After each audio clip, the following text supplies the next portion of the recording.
Halo Dr. Kagombora. Madam, habari? Nzuri, habari za jioni? Salama, unaendeleaje? Alhamdulillah, Mungu anasaidia. Mimi ni yule, unakumbuka umenitumia dawa zako? Ndio. Ilikuwa ni mwezi wa kwanza. Sawa. Sasa yani alhamdulillah Dr. sijui nikuelezeje, lakini kwa ukweli nakushukuru sana kwa sababu baada ya kumaliza tu kutumia zile dozi, unajua nilipokaa muda mrefu sana, takribani miaka 5 nimekaa na changamoto hii. Kwa hiyo nilipopata zile dalili sikuwa naamini, kwa hiyo nikaenda hospitali kupima. Nimepima bwana, mwezi mimi. Ndio. Hivi nina ujauzito na karibia kuipa mama daktari. Wow. Jambo jema sana. Hongera sana. Asante sana dokta.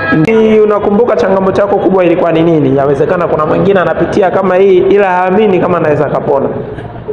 Ni kweli kama yani mfumo wangu ulikuwa ni wa shida sana. Nakumbuka uliniambia kwamba nilikuwa na changamoto katika mirija ya uzazi ilizima. Lakini pia ile changamoto ya PID maana ilikuwa ni ya muda mrefu sana. Ndio. Lakini kwa kweli mwanzoni niliponiambia kwamba utapona, kwa mimi kwa sababu nimeshatumia tiba nyingi kwa kweli. Ndio.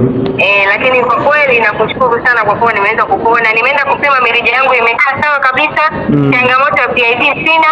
Ilikuwa na ile changamoto ukavu, nilikuwa nikikutana na shemeji yako. Kwa kweli nilikuwa napata maumivu sana.